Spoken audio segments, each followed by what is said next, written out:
ऊपर वाला क्वेश्चन है, x को उसकी अगली संख्या से गुणा किया जाता है तो गुणनफल 1260 हो जाता है।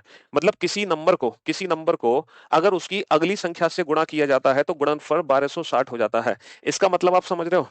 आप समझ रहे हो ना? किसी नंबर और उससे अगले नंबर का मल्टीप्लाई 1260, ऐसा किस नंबर में हो सकता है? हाँ जी बेटा, लगभग अगर आप 30 गुणा 31 करते हैं तो कितना आएगा? ये आएगा सर 930। यानी कि ये 30 गुणा 31 से तो ज्यादा है। अच्छा, ये 31 गुणा 32 हो सकता है? 31 गुणा 32 सर कभी नहीं हो सकता। क्यों? क्योंकि इसकी यूनिट डिजिट बेटा 2 आएगी, जबकि इसकी यूनिट डिजिट 0 है। तो ये नहीं हो सकता। ये 32 गुणा 33 हो सकता है? सर कभी नहीं। इसकी यूनिट डिजिट 6 है, तो ये भी नहीं होगा। ये 33 गुणा 34 हो सकता है? कभी भी नहीं हो सकता, क्योंकि इसकी यूनिट डिजिट कितनी है? 2 है। ये 34 गुणा 35 हो सकता है? सर गुंजाइश है, शायद हो सकता है।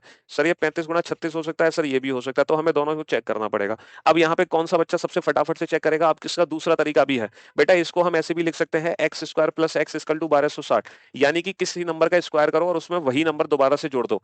तो बेटा आपको पता होना चाहिए 34 का स्क्वायर प्लस 34 है ना, 34 का स्क्वायर प्लस 34 और 35 का स्क्वायर प्लस 35। तो आपको पता होना चाहिए यहाँ पे, अगर स्क्वायर भी पता है तो आप ये मल्टीप्लिकेशन डायरेक्ट कर सकते हैं।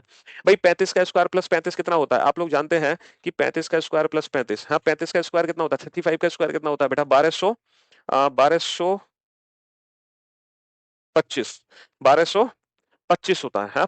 35 का स्क्वायर कितना होता है? 1225। तो 1225 प्लस 35 ही तो होगा 1260। 35 का स्क्वायर प्लस 35, 35 का स्क्वायर प्लस 35, तो एक्स की वैल्यू बेटा 35 आ गई। अगर एक्स की वैल्यू 35 आ गई तो वाई की वैल्यू कितनी होगी? वाई की वैल्यू कितनी होगी? वाई की वैल्यू कितनी हो गई? जब संख्या x को y में जोड़ा जाता है तो कुल 106। तो 106 minus 106 minus 106 minus 36, sorry 106 minus 35, 106 minus 35 कितना आ गया? 106 minus 35, 71 is the right answer.